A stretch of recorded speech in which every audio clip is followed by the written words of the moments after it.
वर्ष हमारे लिए कई मायने में महत्वपूर्ण है। कोरोना से जूझते हुए मानवता की रक्षा करने के लिए भारत व्यापक सफलता की ओर अग्रसर हो रहा है, लेकिन गोरखपुर वासियों के लिए भी महत्वपूर्ण है। हजारों वर्षों की विरासत को संभाला हुआ मानसरोवर मंदिर और उसके आसपास जितने देवग्रह के मंदिर थे, उन सब का पुनरुद्धार का कार्य संपन्न हुआ और भव्य मंदिर वहां पर बनकर के तैयार हुआ है। आप देख सकते हैं कि कितनी पवित्र और पवित्र,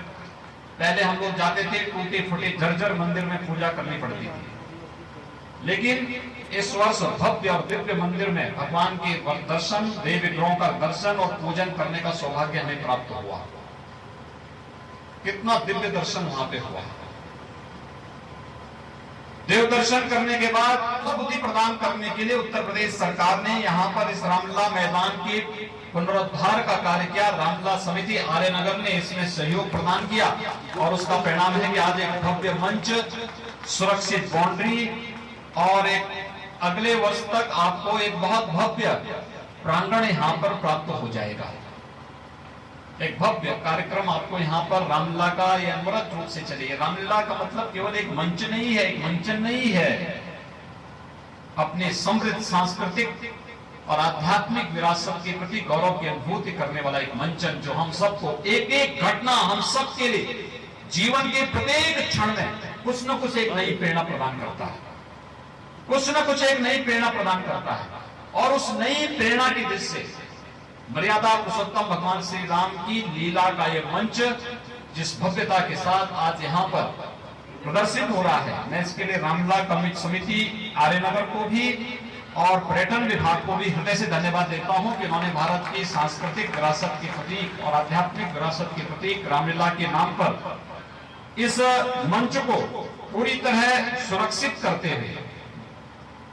अब ये रामलीला मैदान के ही नाम पर रहेगा। अब यहाँ पे कोई कब्जा नहीं कर पाएगा। नहीं तो अक्सर होता था कि कहीं भी अगर पदाधिकारियों के मन में खोट आ गया या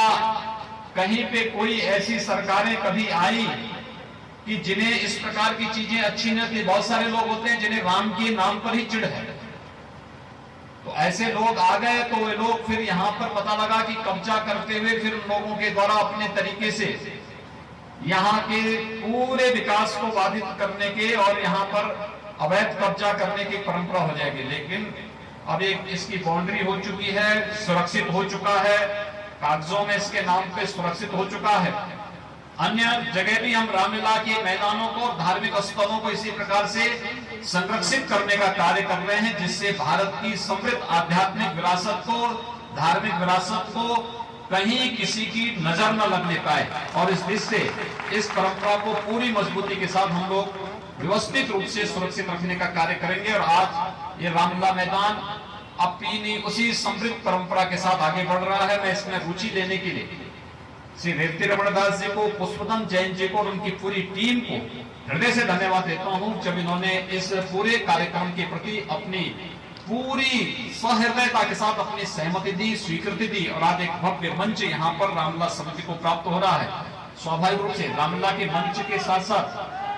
रामलीला के कार्यक्रम के साथ साथ मैं तो चाहूंगा कि रामलीला समिति का कार्यक्रम केवल साल में एक बार रामलीला के मंचन तक ही सीमित नहीं रहना चाहिए। हम विजयादशमी का आयोजन इसलिए मनाते हैं, धर्म, सत्य और न्याय के लिए। धर्म का मतलब केवल पूजा पाठ नहीं होता है, धर्म एक कर्तव्य है। हमारे व्यक्तिगत जीवन में, सामाजिक जीवन में, राष्ट्रीय जीवन में हमें हमारे कर्तव्यों का बोध कराने वाली किसी भी घटना को हम लोग धर्म के रूप में स्वीकार कर सकते हैं और हमें इस मंच का उपयोग करना चाहिए राष्ट्रभक्ति के कार्यों की दृष्टि से। समय समय पर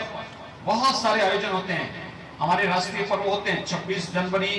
गणतंत्र दिवस के रूप में हम मनाते हैं, 15 अगस्त को स्वतंत्रता दिवस के रूप में मनाते हैं, 2 अक्टूबर को गांधी जी की जयंती के रूप में मनाते हैं। ऐसे अनेक अवसर आते हैं। श्री कृष्ण जन्माष्टमी का कार्यक्रम हम भव्य रूप से मनाते हैं।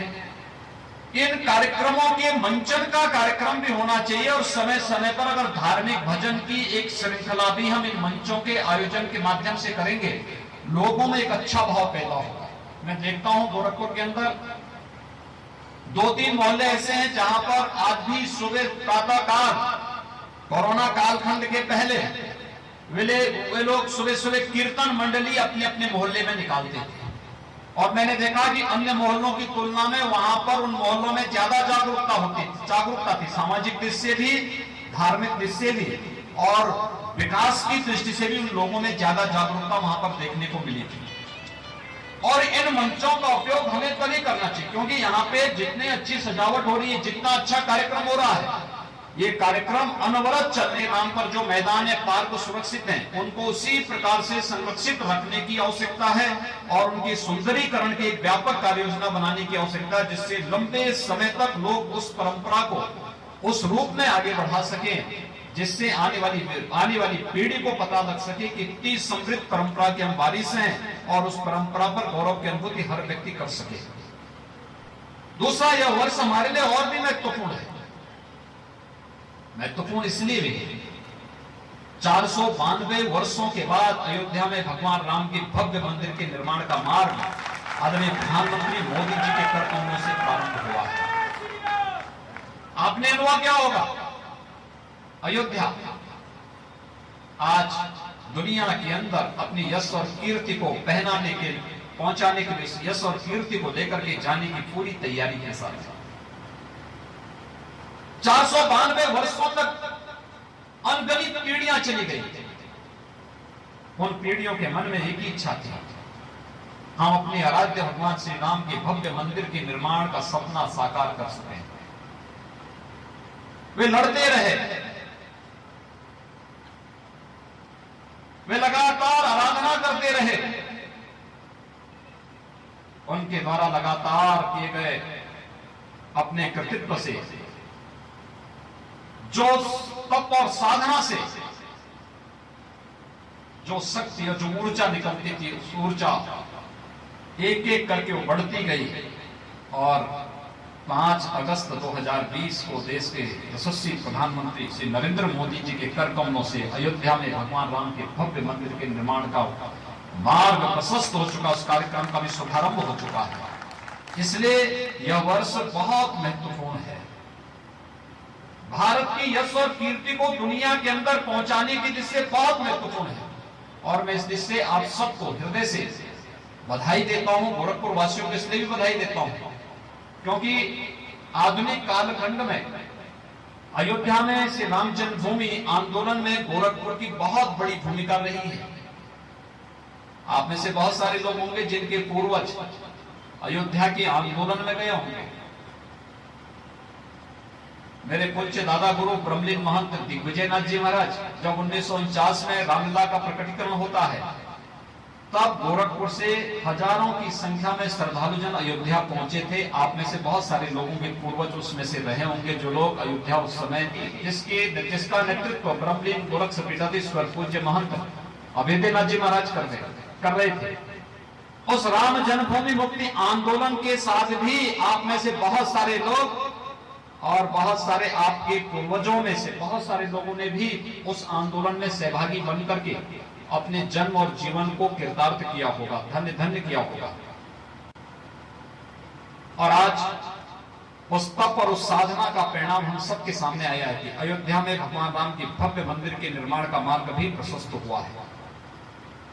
देखिए, ये घटना हमें इस बात के लिए बार बार इशारा करती है कि अगर धैर्य हो, धैर्य के साथ अगर हम सब इंतजार कर सकें, भगवान श्री कृष्ण ने कर्म की जो प्रेरणा अर्जुन को दी